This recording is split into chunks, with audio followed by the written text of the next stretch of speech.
Bonsoir à toutes et à tous, bienvenue à vous sur Canal Algérie. J'espère que vous allez passer d'agréables moments en notre compagnie. Bienvenue dans Cinéma et Révolution, une émission spéciale pour marquer la célébration du 64e anniversaire du déclenchement de la Révolution de novembre 1954. Quel a été le rôle des images dans la guerre de libération nationale? Comment des femmes et des hommes comme Cécile de Cugis, René Vauthier, les frères Chenderli, Mohamed Yazid, Pierre Clément et d'autres militants pour la liberté ont choisi la caméra comme unique et ultime arme contre la grosse machine de la propagande de l'armée française en Algérie? Comment des films comme Yasmina, les fusils de la liberté, Jazairuna ont bouleversé l'opinion publique internationale sur ce qui se passait en Algérie durant la guerre de libération? Et enfin, comment le film révolutionnaire a évolué depuis l'indépendance et quel est le regard aujourd'hui de cette jeune génération de cinéastes et de réalisateurs sur l'histoire de l'Algérie? Ce sont les lignes de notre émission de ce soir. Il s'agit également de vous présenter en exclusivité et sur les écrans de la télé pour la première fois du film de Lotfi Bouchouchi, Le Puy, qui retrace le vécu tragique des habitants d'un village dans le sud du pays et bien évidemment encerclé par l'armée française. Et c'est un film qui montre également la résistance et le combat de la femme algérienne durant la guerre de libération. Le Puy a raflé d'innombrables prix à travers le monde et il a été choisi pour représenter l'Algérie aux Oscars de 2017. Nous remercions ce soir Lotfi Bouchouchi, le réalisateur, qui a exprimé bien évidemment cette volonté de partager avec l'ensemble du peuple algérien son film. Et nous remercions également le ministère de la Culture à travers ses agences, le CNSA, le CADC, pour nous permettre justement cette diffusion exclusive sur Canal Algérie. Sans plus tarder, je vous invite tout de suite à découvrir la bande-annonce du film Le Puy, encore une fois, pour la première fois sur le petit écran. Marhaba bikoum.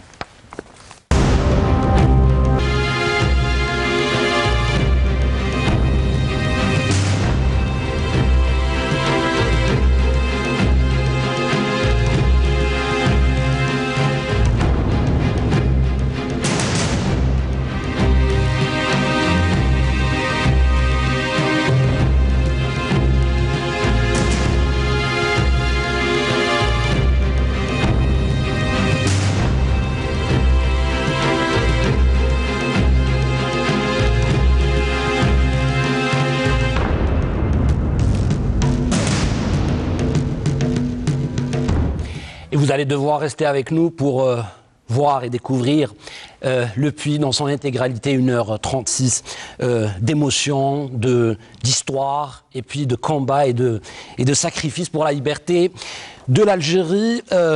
Il faut juste préciser que Lotfi Bouchouchi a réellement insisté pour le passage de ce film en ce jour sacré, celui du 1er novembre, un anniversaire bien sûr très cher pour les Algériens. Alors, celles et ceux qui ont accepté, bien évidemment, l'invitation de Canal Algérie, ils sont là, ils nous ont bien évidemment honorés de leur présence. On va commencer bien sûr avec le réalisateur Lotfi Bouchouchi. Donc on va avec vous aborder le film, cette aventure du Puy, les difficultés de tournage, l'écriture de cette histoire qui est une adaptation d'une nouvelle de Bouchouchi, Morad, qui est votre oncle. Oui. Et bien sûr, on va parler de cette tournée mondiale de ce film et cette belle aventure cinématographique algérienne. À côté de vous, l'incontournable Monsieur Ahmed Bedjaoui, critique cinéma, écrivain, universitaire. Vous réagissez beaucoup et on vous a appelé aujourd'hui pour éventuellement faire un décryptage sur le cinéma et la Révolution, le cinéma dans l'histoire de la Révolution, à travers des ouvrages comme Cinéma et guerre de libération, la guerre d'Algérie dans le cinéma mondial, c'est Chiheb, 2014, 2016 respectivement. Et bien évidemment, on va expliquer quelle est la différence entre le cinéma et l'histoire, et le cinéma dans l'histoire, et aujourd'hui, comment le cinéma révolutionnaire a évolué aujourd'hui en 2018. Boukhalifa Amazit, journaliste, observateur de la société algérienne, j'aime beaucoup vous inviter à chaque fois parce que vous êtes très actuel. Merci. Mais vous êtes également scénariste. Vous avez accompagné M. Ahmed Rachdi dans d'innombrables aventures cinématographiques. Oui. Vous allez nous parler de l'écriture du scénario. Est-ce qu'il y a des limites? Est-ce qu'il y a des règles spécifiques, j'allais dire, pour l'écriture du scénario, du cinéma, de l'histoire? Et à côté de vous, Madame Salima Tabet, vous êtes représentante vous représentez ce soir le ministère des Moudjahidines. Vous êtes sous-directrice du patrimoine culturel et historique au ministère des Moudjahidines. Vous allez nous parler de cette belle aventure qui est le musée de la mémoire que vous avez installé récemment au parc de loisirs et d'attractions de Ben Aknoun. Oui. Bienvenue à vous. Marhaba bikoum. Avant de débuter le débat, on a envie de lancer un teaser du film pour mettre bien sûr l'ensemble du public dans l'émotion du film. Avant d'envoyer ce teaser, j'ai juste envie de dire qu'on a un public dans cette émission et je suis très content de voir beaucoup de jeunes. Ils pourront bien sûr intervenir à n'importe quel moment. Il y a un micro qui est à la disposition bien sûr de ce public et ils peuvent poser des questions aux spécialistes, aux réalisateurs. On envoie la bande-annonce Dupuis. المنطقة في الأغواط اكتشفوا صور استثنائية من فيلم البئر للطفي بوشوشي. نساء وأطفال قرية يجدون أنفسهم محاصرون من قبل الجنود. كان بزاف نساء اللي يشاركوا في الثورة وكانوا على بالهم وكانوا عندهم une conscience politique. هاد النساء هادو ما كانوش على بالهم. وقريبا هؤلاء النساء يجب عليهم اختيار طريقة موتهم. Tu crois sérieusement qu'avec mon doigt qui crève ton œil, tu vas pas parler? هذا العامل مفخرة لبلادنا وتكريم لكل نساء ورجال اللي ضحاوا باش نكون هنا اليوم. حاز على العديد من الجوائز في العالم. اكتشفوا البئر للطفي بوشوشي المدعم من الجزائر في سباق الأوسكار بهوليوود. Lotfi Bouchouchi, j'ai envie de commencer par vous. Franchement, quand vous voyez ces images, c'est particulier pour vous, je le sais. On a parlé, avant de faire cette émission, on a parlé durant des mois. Et je vous ai sollicité plusieurs fois pour permettre le passage et la diffusion de ce film. Et vous savez que dans le manque flagrant des salles de cinéma à travers le pays, il faut le dire, j'ai voulu qu'on le partage ensemble avec le peuple algérien. C'est-à-dire les habitants de Tamanrasset, de Ain Difla, de Ghardeya, de Tindouf ont entendu parler du puits. Aujourd'hui, ils peuvent le voir. Franchement, quel est votre sentiment ce soir, sachant que c'est presque une avant-première nationale, à travers la télé, qui peut être un magnifique relais de diffusion du cinéma? Évidemment, en fait, pour moi, la chose la plus importante, c'est que ce film, comme tous les autres films qui ont été produits en Algérie et surtout dans le cadre du 50e anniversaire, dont fait partie Le Puits, oui. Ce qui est important, c'est que tous ces films-là soient vus par les Algériens, tous. Spécialement Le Puits, qui a à un moment donné représenté l'Algérie, comme vous disiez tout à l'heure, aux Oscars. Et à un moment donné aussi, moi j'avais sollicité les journalistes, les Algériens, un peu à nous suivre, un peu nous soutenir. Il y a un an et demi, on n'avait pas cette possibilité de le diffuser, mais aujourd'hui, dès que ça a été possible, donc on le diffuse, on le passe à la télévision, justement pour que tout le monde, tous les Algériens puissent le voir. C'est un droit et c'est un devoir pour nous de le présenter. Une grande aventure, Le Puits. La particularité aussi, c'est qu'il a été fait par des Algériens, beaucoup d'Algériens et de jeunes.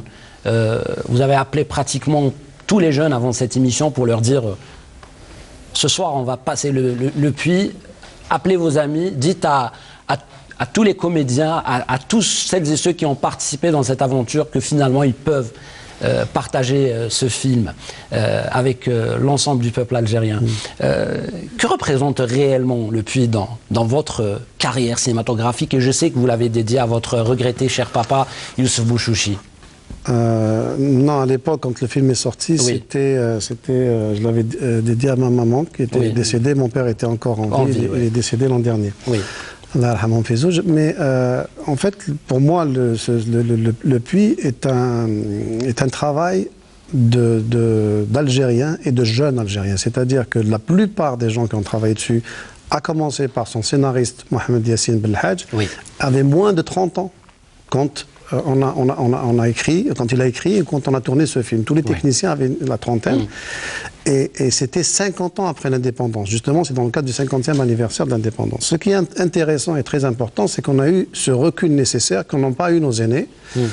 c'est pas un reproche, hein, que n'ont pas eu nos aînés, mais parce que eux, ils étaient dans le feu de l'action et ils sont sortis de cette guerre pour faire des images, ou pendant cette guerre, ils ont fait des images.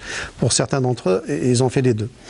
Nous, moi, je pense que c'est la façon de voir le nouveau cinéma, celui qui est fait par beaucoup de jeunes cinéastes algériens aujourd'hui, oui, qui ont moins de 30 ans, qui ont moins de 40 ans, parce que, mais qu'on n'aide pas assez. Hein. Je le dis clairement et franchement, qu'on n'aide pas assez, à qui on ne donne pas assez la chance, et qui ont besoin et qui ont cette possibilité de prendre du recul. Ce film, évidemment, parle de la guerre d'Algérie, évidemment, parle de la souffrance du peuple et surtout de la femme algérienne. Oui. Donc pour nous, c'est redonner à César ce qui appartient à César, c'est-à-dire c'est le peuple qui a fait la révolution. Pour nous, c'est ce qui était important de le dire.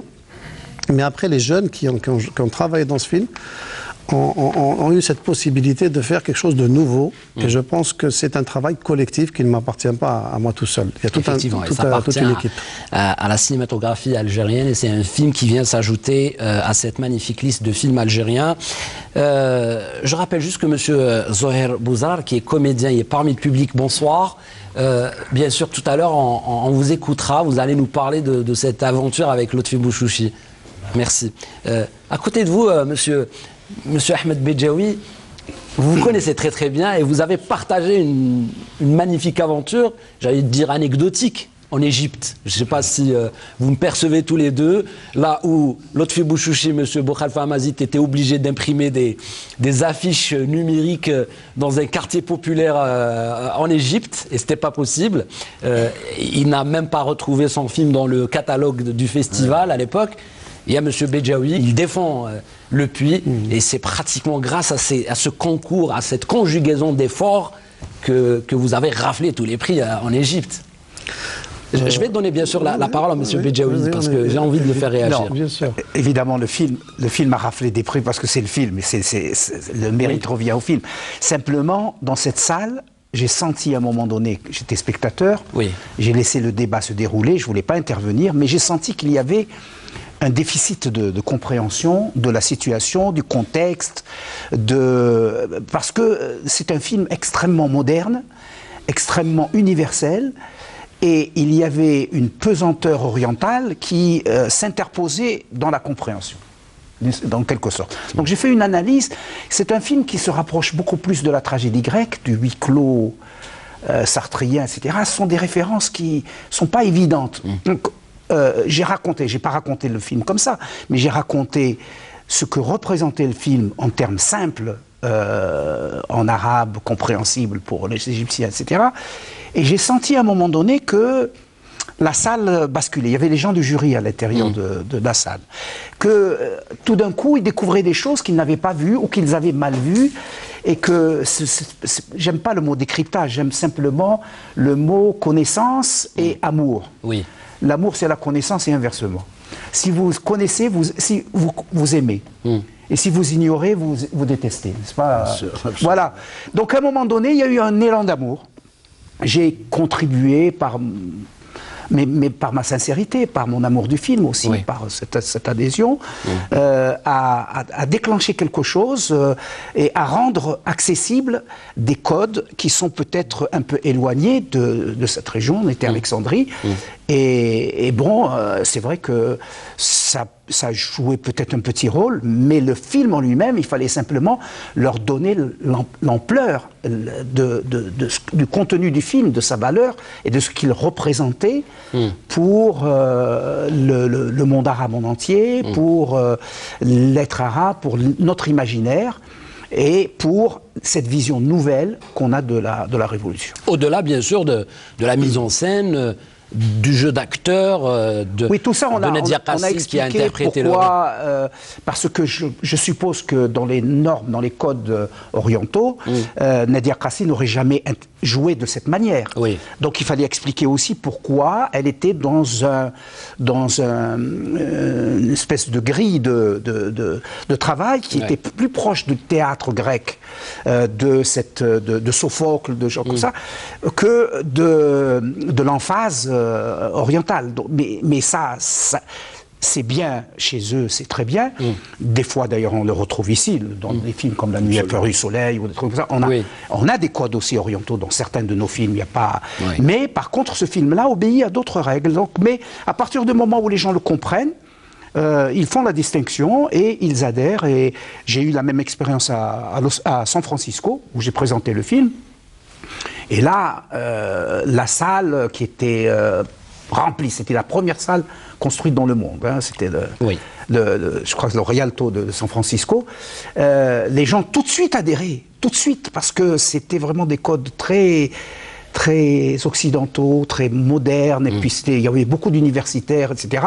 Là, il n'y a pas eu de problème, mais il y a eu une adhésion formidable. Donc, vous voyez, dans deux extrêmes, l'Orient, l'Occident, ça marche, mais peut-être qu'il y a des moments où il faut un peu expliquer. J'ai envie d'entendre M. Boukhalifa Mazid, parce qu'il a vu le film 2 fois, ou un peu plus.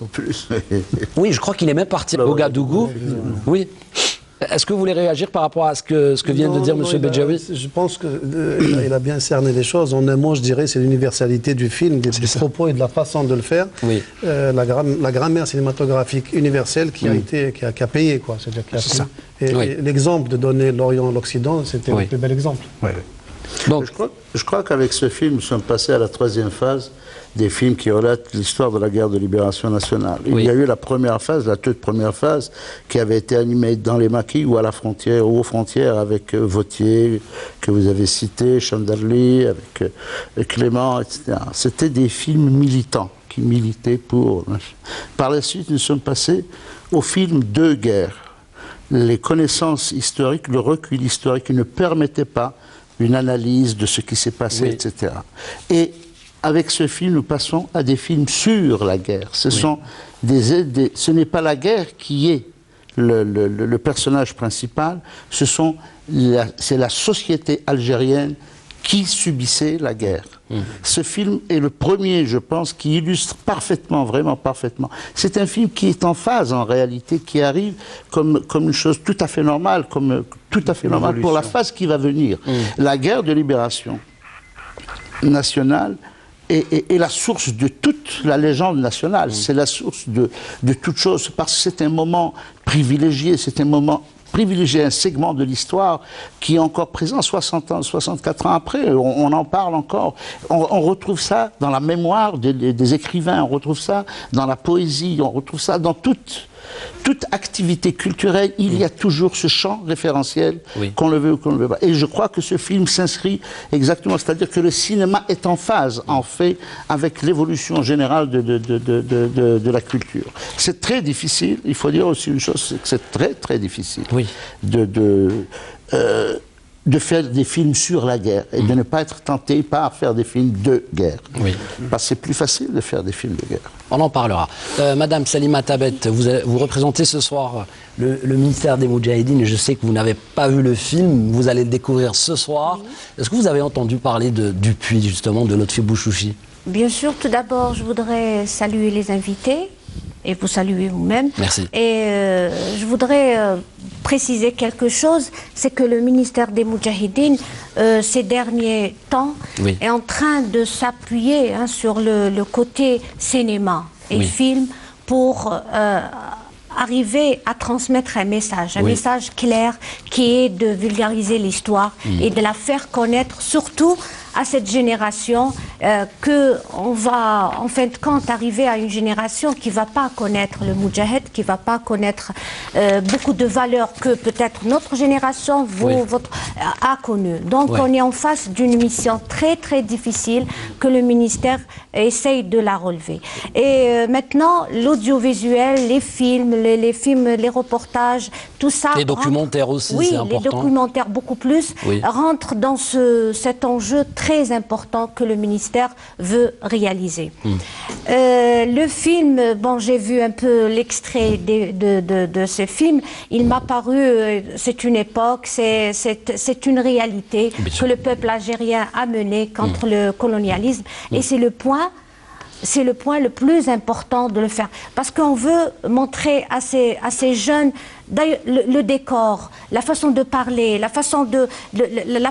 Parce que le colonialisme français, quand j'étais en les coulisses, on est en train de débattre ce colonialisme. C'est un colonialisme un peu spécial. Enfin, c'est quelque chose d'horrible qui s'est passé en 1830.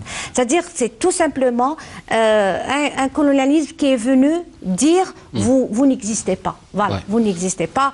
C'est la France. On a nos terres qui ont disparu, notre langue, la religion, etc., etc.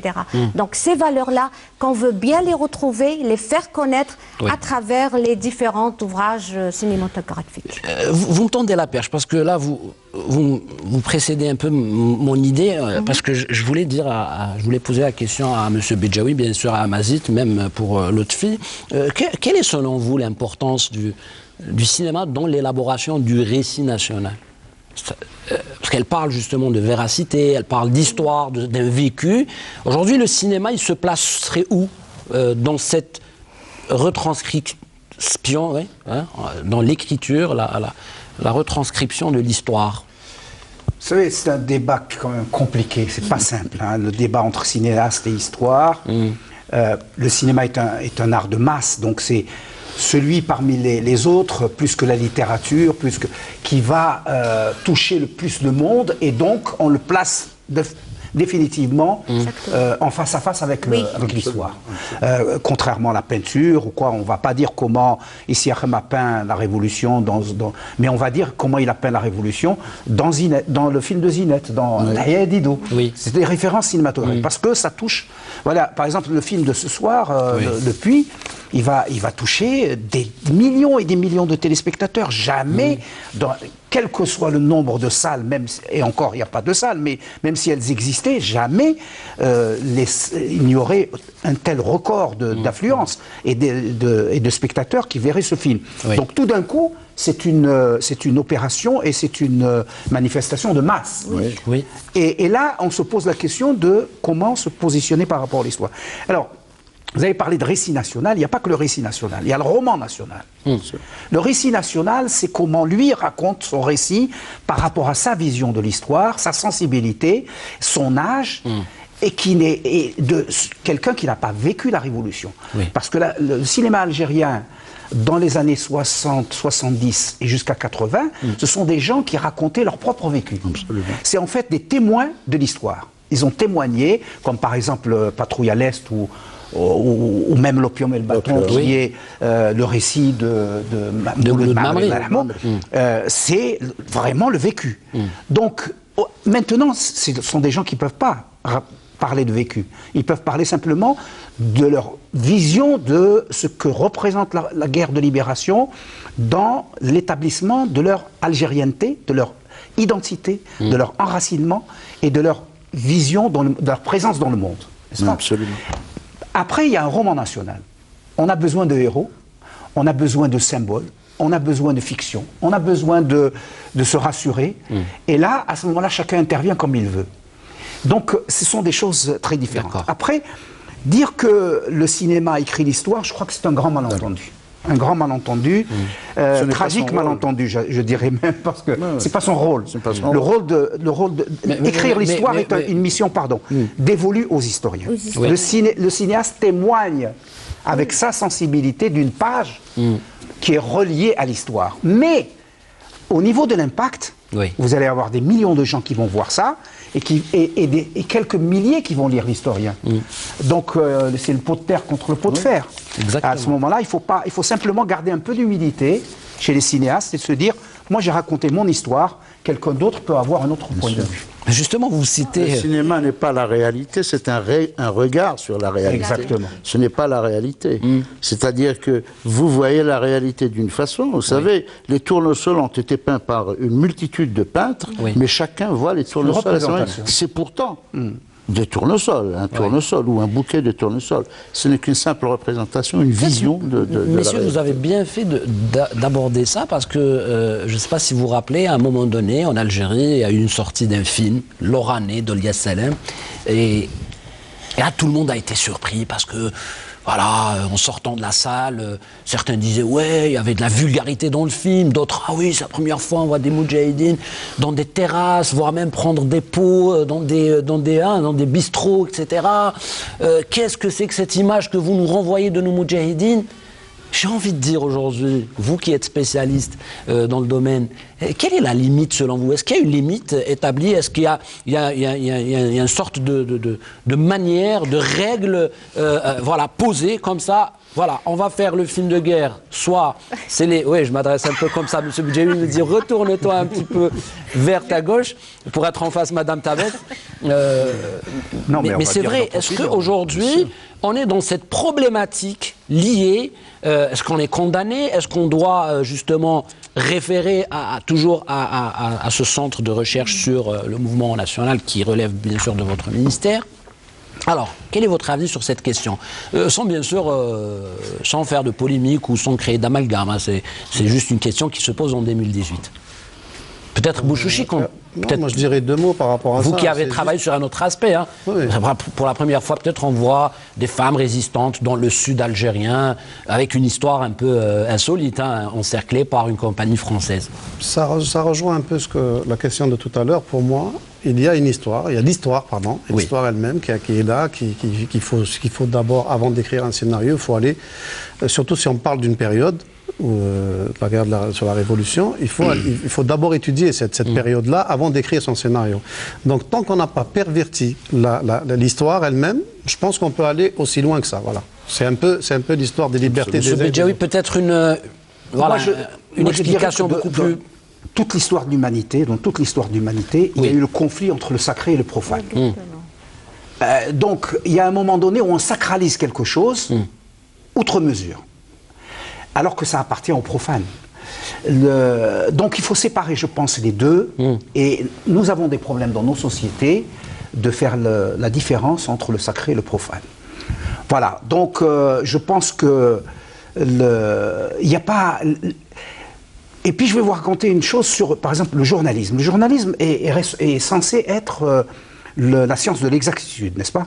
Il faut être précis. S'il reste objectif et impartial. Il n'y a pas d'objectif, il suffit de dire des choses sans mentir. D'accord. Et après, vous dites votre opinion. L'objectivité, ça n'existe pas. D'accord. Vous pouvez être subjectif si vous voulez, mais à condition de relater les faits. D'accord? Nous sommes d'accord. Absolument.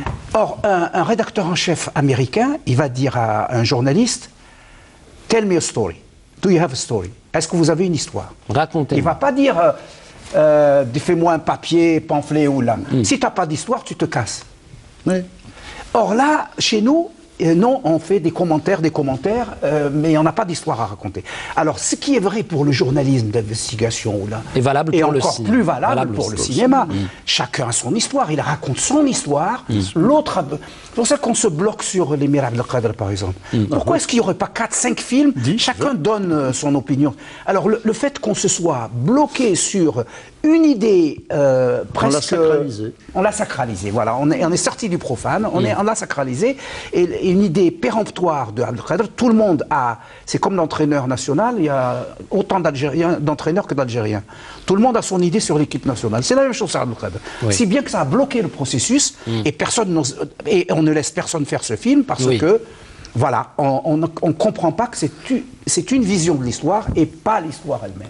Mais rassurez-moi, monsieur Boukhalifa Hammazit, parce que quand on travaille sur l'histoire, entre-temps, il faut faire très attention, parce que là, on véhicule un message. On transmet à la jeunesse une histoire. Quelles sont les méthodes, justement, qu'on élabore, ou là, dont on dispose, les instruments, les matériaux, la pédagogie qu'il faut. On parle notamment d'historiens. On ne va pas raconter l'histoire, par exemple, d'un moudjahid ou d'un héros national comme ça, parce qu'on a juste envie de le faire. Est-ce qu'on s'entoure ou est-ce qu'il est évidemment et obligatoirement nécessaire ou recommandé de ramener des historiens pour rester dans la véracité des faits? Pour revenir à ce que disait Ahmed tout à l'heure concernant le journalisme, le journalisme ne cherche pas la vérité. Le philosophe recherche la vérité. Exactement. Le journaliste cherche à rapporter une story, une histoire. Fidèlement. Raconte-moi. Il essaie de la raconter telle qu'elle est, telle que lui la voit. Mais selon que je sois ici, c'est à peu près la même chose. Les Français nous disent de raconter ensemble la guerre d'Algérie. Parce qu'eux, ils disent guerre d'Algérie. C'est un lieu. Nous, en guerre de libération nationale, c'est un fait de l'histoire et un fait de société. Nous ne pouvons pas avoir la même vision des choses. Ensuite, un autre élément important. Il était du côté de la crosse. Les Algériens étaient du côté du canon. On n'a pas la même vision des choses selon qu'on soit derrière la crosse. Bien sûr. Avec le doigt sur la gâchette et l'autre qui est de l'autre côté. Et enfin, pour revenir à l'exemple que vous avez cité, cet exemple, le réalisateur, l'auteur est un auteur. L'auteur est libre et la Constitution lui garantit cette liberté. Il a vu les choses telles qu'il les a vues.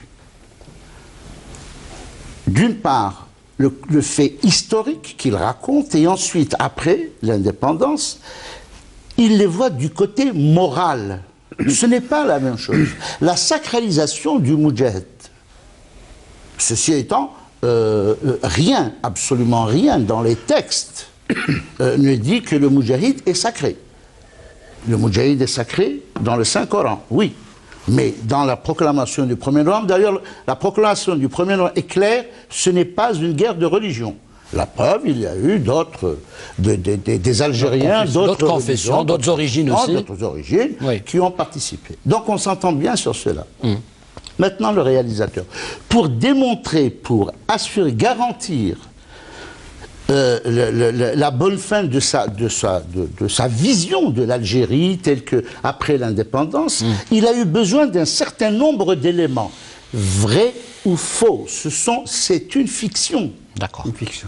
Maintenant, le fait de montrer un moudjahid, un ancien moudjahid qui boit un verre de whisky, ou là qui boit de la bière, là, c'est entre lui et lui. C'est-à-dire, lui, il voit comme ça. Et puis ensuite, il faut dire la vérité, il y en a qui boivent. Bah, je pense lui, il raconte tel qu'il voit les choses. C'est son film façon de voir. Relate les deux décennies qui ont suivi l'indépendance. Le débat est intéressant. Madame, vous voulez réagir par rapport à ce point précisément? Oui, moi je voudrais revenir à une chose, le Moudjahid. Bon, le film que vous avez cité tout à l'heure. Le Moudjahid... Le Wahrani de Liassani. Oui, bon, le Moudjahid, dans la loi 07-99, dans le code du Moudjahid relatant le Moudjahid des Shahid, est un symbole. Donc, dans cette loi, le Moudjahid, proclamation du 1er novembre, etc., il y a plusieurs choses. Donc, le Moudjahid, c'est un symbole. Vu cette loi, nous pouvons dire que ce film-là, alors, en voyant un moudjahid dans les bars ou en train de boire, ou tout ça, donc nous le considérons comme un symbole qu'on doit le préserver. Donc, je reviens toujours au ministère des Moudjahidines. Vous avez cité tout à l'heure le centre de recherche historique des études sur le mouvement national, justement. Voilà, le mouvement national et le 1er novembre. Là, on a affaire à revoir tous ces œuvres. Alors, il y a une commission de lecture, une commission de visionnage, et secondée par des gens du cinéma, secondée aussi par des docteurs, par des historiens, et c'est-à-dire tous ces ouvrages reviennent à cette commission qui a qu'elle donnera par la suite le verdict, c'est-à-dire sur l'ouvrage. Ce sont les mécanismes qui existent aujourd'hui. Oui. Voilà, le débat, donc je disais, il est intéressant. On revient juste après une courte pause, parce qu'on a envie de montrer des extraits du Puy pour que les téléspectateurs sachent que ce soir, il s'agit de la diffusion exclusive du film de Lotfi Bouchouchi, donc Le Puy, sorti en 2015, et bien sûr qui a défendu l'Algérie aux Oscars. Enfin, c'était ça l'idée, c'est partir aux Oscars en 2017. C'est pour vous dire tout simplement la maîtrise technique et la mise en scène, ou les mises en scène de Bouchouchi et son équipe, avec des comédiennes et des comédiens talentueux algériens. Donc on revient juste après ça. retour sur le plateau de l'émission Cinéma et Révolution, cette spéciale célébration du 64e anniversaire du déclenchement de la glorieuse révolution de novembre 54 et nous on la célèbre avec du cinéma, avec la diffusion en exclusivité du film de Bouchouchi, Le Puits. Bouchouchi est là et avec bien sûr Ahmed Bedjaoui, Bokhalfa Mazit, Madame Salima Tabet qui représente le ministère des Moudjahidines et un public et un comédien bien sûr que vous connaissez si bien. J'aimerais bien vous entendre notre ami là. Ouais. Zahir. Micro baladeur. Ben, il a un micro, rapprochez le micro. Oui. Personnellement, en tant que comédien bien sûr, j'ai déjà vu l'avant-première de ce film et franchement dit, à chaque fois qu'il m'est donné de voir comme ça, ça me renvoie d'abord à la période du film. Oui. Il y a des choses qui restent, bien sûr. Et je reviens sur le film en lui-même, c'est-à-dire comment on a commencé avec l'autre fait Bouchouchi, que j'avais connu personnellement bien auparavant en tant que producteur. Oui. J'avais joué déjà dans un film dans lequel lui, il a produit le film. Oui. C'était dans le Barakat. Et ensuite, quand il m'a sollicité là sur ce truc, sur ce film, il m'a bien sûr, il m'a remis le scénario, on a parlé sommairement et tout ça. En lisant le scénario chez moi à 2-3 reprises, une première lecture sommaire, puis un peu plus approfondie et tout ça. Et il m'avait demandé un petit peu de lui donner mon point de vue sur. Peut-être, c'est, je ne dirais pas une déformation professionnelle en tant que comédien de théâtre. En lisant, j'ai vu que c'était vraiment quelque chose qui me rappelle ce qu'on appelle au théâtre un huis clos. C'est ça, c'est exactement ça. Donc huis clos, c'est un peu aussi la tragédie grecque. Bon, je lui ai fait part de... Et effectivement, il m'a dit oui, il y a de ça dans le scénario. Oui. Et ma foi, bien sûr, je me suis plongé dans un huis clos. Il y a une manière de l'aborder quand on le joue. Oui. Ça demande une certaine interprétation très intérieure, très intense et tout ça. Oui. Bon, je me suis dit, est-ce que je serai à la hauteur, est-ce que je ne le serai pas, parce que c'est des tempéraments, finalement. Monsieur Bouzrar, moi j'ai envie de vous poser cette question. Qu'est-ce que représente le film Le Puits dans votre carrière? Comment vous percevez le fait que vous soyez dans une aventure qui a marché, qui a fonctionné, un film qui a raflé des prix à travers le monde, hein, au Maroc, en Égypte, au FESPACO, et puis à Oran aussi. Et quel est votre sentiment quand vous êtes dans une histoire qui gagne, on va dire, un film qui marche? Évidemment, c'est, je ne dirais pas un honneur, même un peu plus, une fierté. Une fierté d'avoir participé. J'ai contribué quelque part, indirectement. Et ça me rassure d'abord, ça me rassure en tant que comédien dans mon métier, que je peux, ma foi, que je peux aller peut-être un peu au-delà de mes capacités que j'ignore.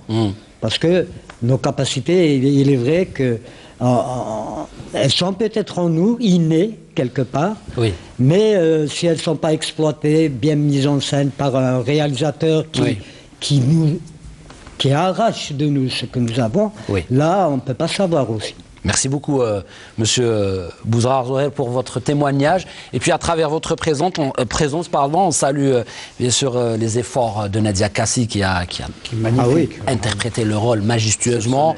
Laurent Morel, hein, bien sûr. Leila Metsitan, Waris Achour, Mohamed Adar, hein, bien sûr. Mabrouk Farouji, Hani Amar, Jamila Bhar, Abdelkader Slimani, Mouni Boualem, hein, la comédienne algérienne, Najib Bougendi, Slimane, Jérémy Pertrus, c'est ça, Marwan Zarbib et Cyrine Darin, bon, pour ne citer que... D'ailleurs, je voudrais ajouter un petit mot juste à propos justement de toute cette équipe de comédiens. On a parté comme ça après le tournage, quand on rentrait dans nos chambres.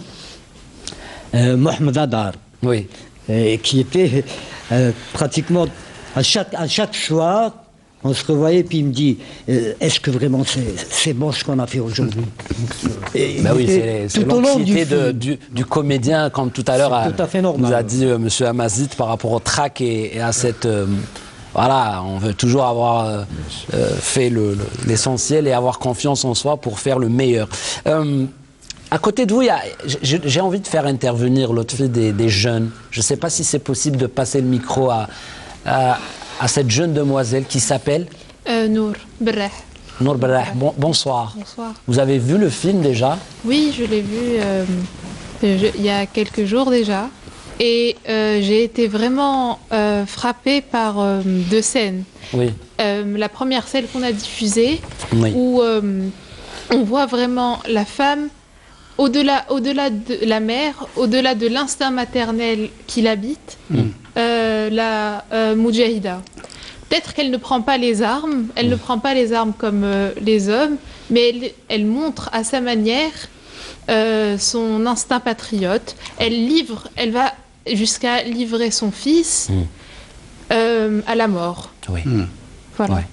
Il y a aussi la deuxième scène où nous avons une mère toujours qui découvre que sa fille, Hanan, est morte, justement de déshydratation, et elle garde au-delà de son chagrin, de ce bouleversement dans sa vie, parce qu'elle perd sa fille, elle s'en rend compte que c'est vraiment quelque chose de très très très difficile, mais elle préserve ses émotions pour elle. Et elle aurait... une sorte de pudeur. De pudeur, exactement. Elle aurait pu aller à la recherche de compassion, à la recherche de compréhension, mais elle préfère avoir cette pudeur pour justement faire avancer les mouvements de Moudjahida et pour arriver à une solution, trouver une solution. Voilà, magnifique interprétation du film. J'ai juste envie de vous faire réagir, madame, messieurs, voilà, sur la perception de l'histoire par les jeunes. On voit un exemple de conscience. Hein, franchement, quand elle nous explique et elle nous cite ces deux scènes, c'est là où on se rend compte de l'importance du cinéma. Et là, j'ai envie peut-être de placer cette idée-là, d'instruire et de mettre en avant le cinéma dans nos écoles, dans l'institution éducative. Il est plus que nécessaire, peut-être, M. Bedjaoui, aujourd'hui, d'introduire le cinéma massivement dans le cursus scolaire d'un enfant, d'un jeune, d'un étudiant, d'un adolescent. Vous avez parlé de Yasmina, de Zeyrouna, les fusils de la liberté, etc. Je trouve anormal que des enfants grandissent sans les voir dans l'école sans avoir vu ces films. C'est rien, c'est 20 minutes, c'est 1 heure de projection. Si une fois dans l'année, chaque génération qui arrive en cours préparatoire voyait ces films, peut-être qu'on changerait la perception de l'histoire. Donc il y a une volonté à mettre en place. Pas des moyens, les moyens c'est rien. C'est des DVD, vous pouvez donner ça à un enseignant et vous le chargez de cela. Il y aura toujours un enseignant volontaire. C'est une volonté politique pour le faire. Et là, ça touche vraiment les gens au début. Ils auront peut-être cette sensibilité envers le cinéma que nos grands-pères, nos grands-parents, nos ancêtres maintenant presque, ont cultivé à partir du début du siècle, parce que le cinéma, les Algériens l'ont vu depuis 120 ans. Et ils ont développé cet amour du cinéma et ces exigences de qualité. Donc on ne peut pas rompre cette voilà, ce code-là génétique, j'allais dire. Non, on ne peut pas le rompre. De l'Algérie qui aime le cinéma. Il faut le poursuivre parce qu'il y a une rupture. Il y a des enfants qui grandissent sans voir un film dans une salle, mais qu'au moins, chaque année, on leur donne un film. Par exemple, il y a à un moment donné l'opium et le bâton. L'année d'après, c'est jusqu'à arriver au puits. Qu'une fois par an, ils puissent visionner un film, en parler avec eux. Quitte à appeler les réalisateurs, je suis sûr, ils seront tous prêts à venir en parler, et les scénaristes, etc. Je crois que nous avons, ceux qui ont eu la chance d'aller à l'école à l'époque coloniale, et parce que c'était une chance que de fréquenter une école, il y avait dans toutes les... pratiquement le lycée, dès qu'on entrait en 6e, il y avait un ciné-club. Ah oui. Une projection par semaine, en échange de 20 centimes, 50 centimes, ça dépendait des lycées. Nous allions voir des films en 16 mm, bien sûr, c'était des ciné-clubs. Et le professeur principal animait et je ne vois pas pourquoi. Est-ce que c'est encore beaucoup plus facile? Parce qu'il suffit d'une vidéo, d'un écran, et puis rassembler les gens au réfectoire du lycée ou dans une grande salle du lycée pour pouvoir, parce que le cinéma, ce n'est pas la télévision. La télévision se voit seule ou en famille, mais le cinéma se voit en communion. Nous respirons un film à 1000 personnes ou 500 personnes. Nous respirons un film en même temps. La même chose. Nous rions ensemble. Nous réagissons ensemble. Nous partageons des émotions communes. Et c'est ça le cinéma, ce n'est pas la télévision. La télévision a ses effets, bien sûr, il a des effets. Le cinéma a des effets différents. C'est pour ça qu'il est utile de cette osmose, cette symbiose qui réunit les spectateurs est très très importante. Et ça s'apprend dès la naissance, dès l'enfance. Hein, Madame Tabet. Oui, moi je voudrais revenir à l'intervention de la demoiselle, en l'entendant, l'écoutant. Moi c'est vrai, j'ai pas vu le film, mais j'ai entendu l'impact du film avec cette analyse. Je pense franchement c'est ça le but du cinéma, de l'écriture, de tout ce que fait peut-être le ministère des Moudjahidines et d'autres ministères pour ces jeunes-là. Elle a relevé des choses que le peuple, bon bien sûr la femme et le peuple, enfin c'est la même chose, avaient vécu le colonialisme, la réalité du colonialisme, et que cette femme-là était prête de faire n'importe quoi pour pour libérer sa patrie, pour la libération de la patrie. Je reviens au rôle du cinéma et à travers le cinéma et la Révolution pour vous dire que le ministère a programmé durant le programme de festivités de la glorieuse guerre de la libération des projections de films de révolution à travers les 48 wilayas. C'est-à-dire on a des semaines entières à regarder le film révolutionnaire avec des cinéastes, avec des réalisateurs et à la présence de cette masse qu'on voit très importante qu'est les jeunes et même le cinéma dans nos musées. Donc maintenant, c'est plus les musées classiques, c'est-à-dire on a fait rentrer les films, tout ce qui est, même les reportages à l'intérieur des musées. Il y a des aspects interactifs que vous avez introduits et c'est bien, hein, c'est tactile, les jeunes peuvent aujourd'hui toucher des cases, ils ont des icônes comme ça où ils peuvent ressortir plein d'aspects de notre histoire. Monsieur Lotfi Bouchouchi, vous voulez dire une excellente chose, ce que fait le ministère des Moudjahidines, mais en fait, ce serait bien que tout le gouvernement s'y mette, c'est-à-dire que le ministère de l'Éducation, et que ça devienne pérenne, que ça devienne tout le temps, qu'on n'entende pas le 1er novembre ou le 5 juillet pour parler de... Que ça ne soit pas que dans l'événementiel. Et que ça devienne vraiment pérenne et que ce soit toutes les générations qui vont venir à partir de maintenant, toutes elles aient cette chance de pouvoir, voir des films sur la guerre d'Algérie, sur l'histoire de l'Algérie, sur les résistances, mais en même temps aussi sur le cinéma tout simplement. On peut voir des films américains ou français ou du Bergman, sans pour autant être coincé dans une période ou une autre.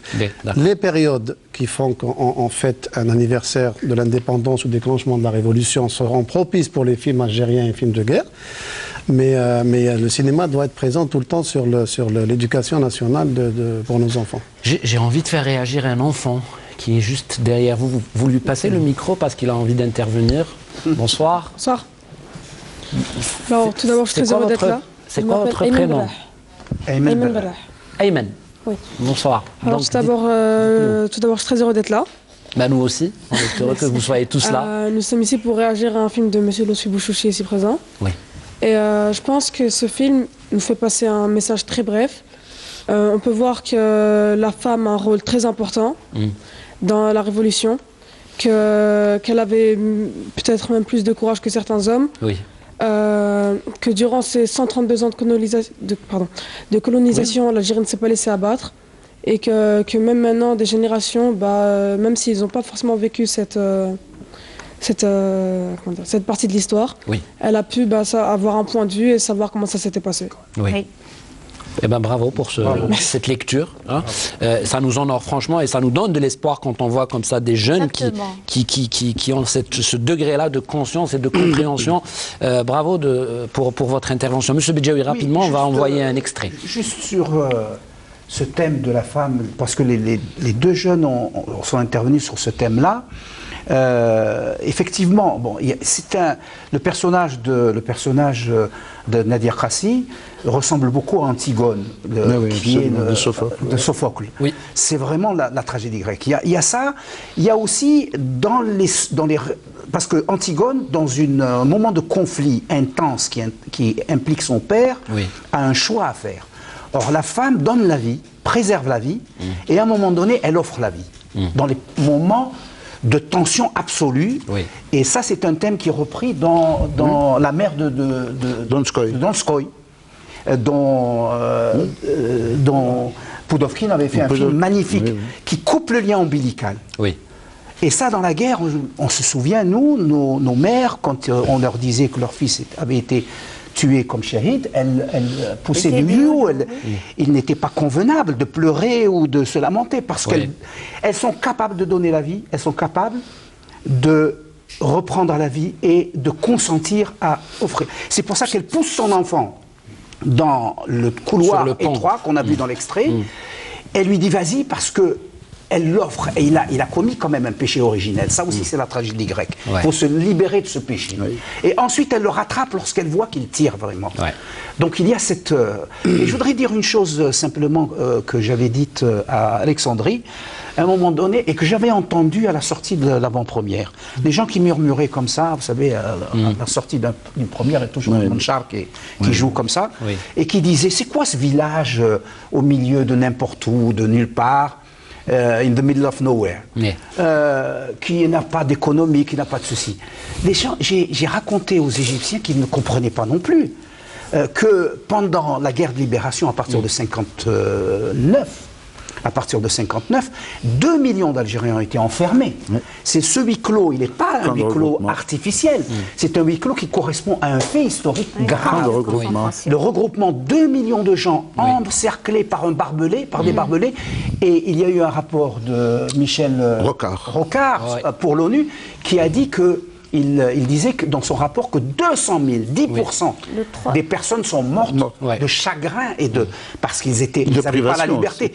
Or ça, vous le retrouvez dans le puits. Vous le retrouvez. C'est lié à une réalité historique. Et on en a parlé avec professeur Moustapha Khayati qui en a consacré 5 ouvrages sur les camps de regroupement. On a appelé ça les DOP. Parfois, mais peut-être que les gens oublient que ça existait. Ils ont oublié peut-être ça. En tout cas, ça existe. Oui. En tout cas, ce qui est extraordinaire, juste d'un mot, c'est que ces personnes qui ont vécu, il y avait 2 300 000 exactement, selon le chiffre de Rocard, il y avait près de 500 000 gosses qui sont 500 gosses qui mouraient tous les jours pratiquement. 200 000 morts.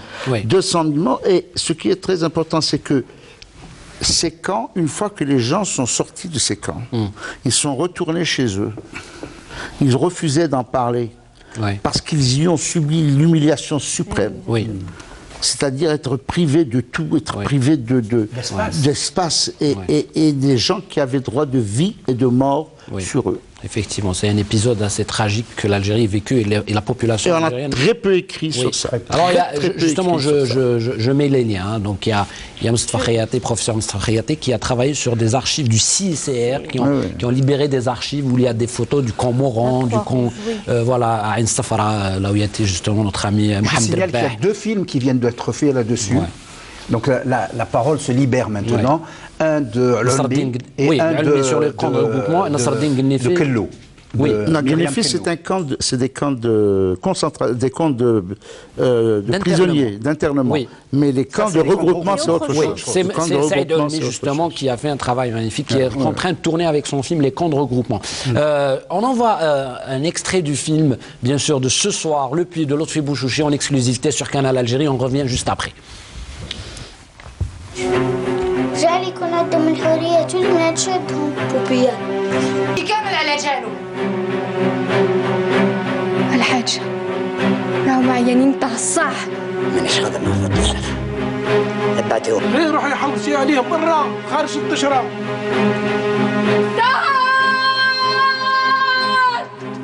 Toufik, c'est pas un prénom d'homme, ça? Toufik, c'est quoi cette robe? Pourquoi tu portes cette robe? Tu veux séduire des hommes? Ça y est, on est frères, on est frères. En exclusivité, ça sera sur Canal Algérie ce soir pour la célébration du 64e anniversaire du déclenchement de la glorieuse guerre de révolution et de libération de 1954. Mon ami Yazid Aït Mahidine, qui est ici dans mon oreillette, il me parle, il me dit beaucoup de gens aujourd'hui disent qu'on en a fait beaucoup, on a trop parlé de la guerre de libération, on a trop parlé de notre histoire. Et en même temps, il me dit, mais c'est pas normal, alors que juste pour ce qui s'est passé au Vietnam, les États-Unis, dans d'autres pays, je vais revenir à votre monographe, monsieur Bedjavid, ils en ont consacré beaucoup de films sur le Vietnam, Apocalypse Now, tous ces films qu'on connaît, qui ont tourné partout sur cette guerre du Vietnam. Est-ce qu'en Algérie, vous pensez qu'on a fait le tour de la question? C'est bon, on passe à autre chose. Pardon, personnellement, je pense qu'on n'aura jamais fait le tour de quoi que ce soit. Et ce n'est pas nous qui décidons de ça. Je pense que c'est un tout, c'est un besoin de l'homme de savoir, de fuiner un peu dans son passé. Personnellement, j'ai encore envie de faire des films sur la résistance du peuple algérien. Parce qu'on a fait beaucoup de films de 54 à 62. On en a fait très très peu concernant la résistance. Parce que de 1830 à 1954, il y a eu beaucoup de résistance, beaucoup d'évolution pour que 54 puisse arriver. 54 n'est pas arrivé du jour au lendemain. Donc cette période-là m'intéresse plus que la révolution elle-même, ou la guerre elle-même, parce qu'il y a eu beaucoup de films. Et je pense qu'il y a beaucoup d'autres cinéastes algériens. Parce que quand je dis les films, monsieur Bedjaoui, pour qu'on soit à l'image, on parle aussi de documentaires, on parle aussi de portraits de Moudjahidine. Vous savez, cinéma et télé. Donc, on a l'impression qu'il y a énormément de films américains sur le Vietnam. Il n'y en a pas eu tellement que ça. Ah oui. Et il y a eu énormément de films documentaires, fiction algériens sur la Révolution. Et en même temps, est-ce qu'on a parlé de la Révolution? Est-ce que chaque génération a parlé de manière différente? Bien sûr. La génération de post-indépendance, elle a parlé de son vécu, puisqu'ils ont vécu cette révolution. Ils transféraient leurs émotions avec des témoignages personnels. Ensuite, c'était un seul héros, le peuple. Puis ensuite, on est passé à une autre phase où c'était les héros, les symboles dont parlait Madame, et qui sont devenus les... On a abandonné cette idée de l'anonymat des chefs pour parler de ce peuple. Et ensuite, on s'est peut-être aperçu qu'on est allé un peu trop loin, on revient un peu au milieu, et à nouveau, avec des films comme Le Puits et d'autres films, on est en train de raconter un peu l'histoire de toute cette génération, ces générations, ces gens qui avaient 18 ans, qui montaient au maquis, qui mouraient au bout de 6 mois ou 1 an, et qui sont partis avec leurs rêves, etc., et qui sont les véritables héros de cette guerre de libération. Donc, je crois qu'il y avait un critique qui s'appelait Fredon, critique des Cahiers du cinéma, qui, comparant le cinéma algérien avec le cinéma américain, a dit le problème, il n'est pas dans le combien, il est dans le comment et dans la qualité. Ouais. Ça veut dire quand vous avez Apocalypse Now, vous avez Voyage au bout de l'enfer, ça compte pour 1000 films. Et vous pouvez faire 50 films mauvais, ça compte pas pour un film. Pour la partie algérienne, M. Boudjaoui, vous avez fait une recherche importante. Hein. J'ai ces 1000 titres sur ce qui s'est passé en Algérie, c'est ça? Si on reste dans les statistiques, on appelle ça un monographe, c'est ça? 1000 fiches. Entre photos, fiches. 1000 fiches sur les films de télévision et de cinéma. Oui, ce qu'on peut considérer comme une monographie sur ce qui s'est fait environ il y a 1100 œuvres qui traitent de cela. Il y a plus de films français sur la guerre de notre guerre de libération que de films algériens. Il y en a 450 français et 350 algériens. Télévision confondue. Avec la télé. C'est-à-dire qu'entre le cinéma et la télévision, nous avons moins produit de films qui relatent. Pourtant, on a toujours cette qui font référence à la guerre de... Ah, référence, mais on a toujours... Je parle de référence. Excusez-moi, M. Boudjaoui, mais on a toujours cette idée-là que la France a toujours gardé le silence sur ce qui s'est passé en Algérie. Ils n'ont pas fait beaucoup de films. Encore une fois, le problème, c'est pas le combien, c'est dans le comment. Vous n'avez pas, dans le cinéma français, un film qui ressemble à Apocalypse Now. Il n'y en a pas. Il y a RAS et puis RAS. Rien à signaler en dehors de RAS. Non, merda, oui. Donc ça, c'est un film qui sort du lot et qui a marqué les esprits. Mais est-ce que vous pouvez citer un film français réellement, en dehors des films plus récents, qui abordent la torture maintenant avec beaucoup plus de facilité, etc., comme Mon Colonel, etc., comme Cartouche gauloise ou comme La Trahison. Mais je parle des films... post-indépendance, il y a très très peu de choses qui restent dans les mémoires. Les documentaires, et plus un documentaire d'investigation par les archives de l'histoire, mais qui n'atteint pas l'imaginaire des gens comme peut l'atteindre la fiction. La fiction est terrible. La fiction est terrible. Vous voyez, je vais vous dire, un film, le cinéma qui parle, parce que Boukhalifa parlait de films de guerre ou films sur la guerre.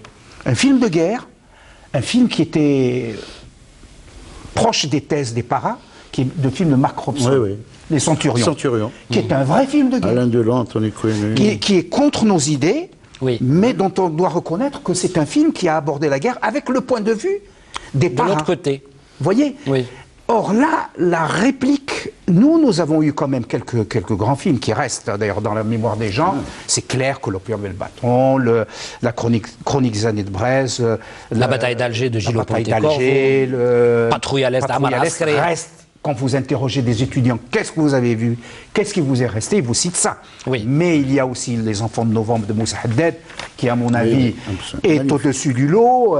Il y a Noua, il y a pas mal de choses. Quand on voit, on se dit, non, il n'y a pas eu grand-chose, mais nous, je pense qu'on a à la fois le nombre, le comment et le pourquoi. Je crois que, pour revenir au cinéma et l'histoire, il n'y a pas de meilleur exemple que celui des États-Unis. Et il n'y a pas de plus mauvais exemple que celui des États-Unis. Le cinéma américain, et les Américains ont commencé à s'intéresser à l'histoire à partir avec le cinéma. Le cowboy, le ceci, etc. Ensuite, bien entendu, ils ont fait l'histoire à leur façon, c'est-à-dire ils ont raconté une histoire des États-Unis. Oui, un roman national. C'était un roman national, absolument. Oui. En ce qui concerne les Français, je veux revenir rapidement en ce qui concerne les Français, leur vision de l'histoire. La thèse principale de la partie française, aujourd'hui, jusqu'à aujourd'hui, c'est la violence était des deux côtés. Et le déni. Le déni. C'est-à-dire que la torture, oui, nous reconnaissons, mais c'était le fait d'individus, tel officier, tel officier, tel officier. Ce n'était pas pour ne pas impliquer l'État français en tant qu'État. Oui. Et en ce qui concerne la violence, vous aussi, vous étiez violent. Oui. Mais il se trouve une chose, c'est que où se déroulait cette violence? Elle ne se déroulait pas dans le Limousin ou là en Bretagne. Elle se déroulait ici. En Algérie. C'était ici, en Algérie. Donc, qu'est-ce que tu es venu faire en Algérie? C'est ça la première chose. Si elle se déroulait ici, c'est que tu es venu dans un lieu qui ne t'appartient pas, qui n'est pas le tien. Oui. Merci voilà beaucoup. Ce que je veux dire en ce qui concerne Merci beaucoup. Peut-être, madame, on va revenir juste après, parce que je crois que c'est le moment de laisser les téléspectateurs regarder, découvrir le film de Lotfi Bouchouchi. Mais avant ça, j'ai envie juste de vous faire rappeler des moments de joie que vous avez vécu avec votre équipe technique. C'est un making-of. Hein, c'est un making-of. Là où on voit, peut-être c'est la fin, je crois, de l'aventure où tout le monde se lâche. C'est des jeunes Algériens qui ont participé à l'élaboration de cette belle histoire. Donc, on regarde en même temps, s'il vous plaît, Monsieur Ahmed Bennabi, c'est le réalisateur de cette émission. Est-ce qu'on peut voir en même temps les images et on envoie le son pour vivre ce making-of. Peut-être ça va vous rappeler des moments.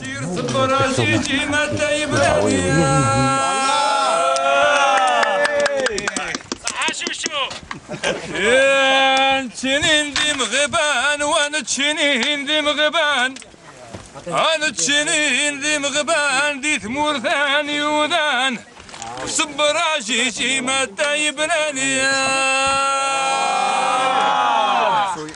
اتوبوا توبوا اتوبوا لله يا عاشقي رسول الله اتوبوا توبوا ما يستاهلش ما يستاهلش ها جابهاش مليحه ها ديكاج ها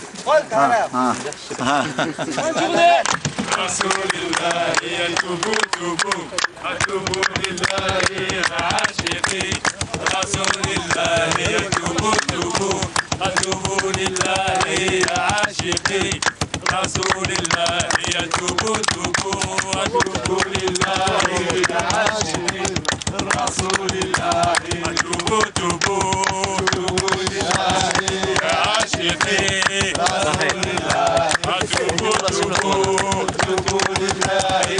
سيلونس سيلونس الثاني سكيت اكسيون انا ما نضحيش بولادي والماء شوش دير المخرج واش تقول كي دير المخرج زيد عليها من بعد نقصوا ذاك الناس راه من بعد تبنيها واش تقول انت on fait pas trop, dis-lui juste le texte. ما تحبش تزغل بزاف غير بالعقل. تحب تقتصد الطاقة تاعك. Ah, tu tapes et tu rentres. Ah, ok. Tu es pressé, c'est la façon. كبر يا عدل.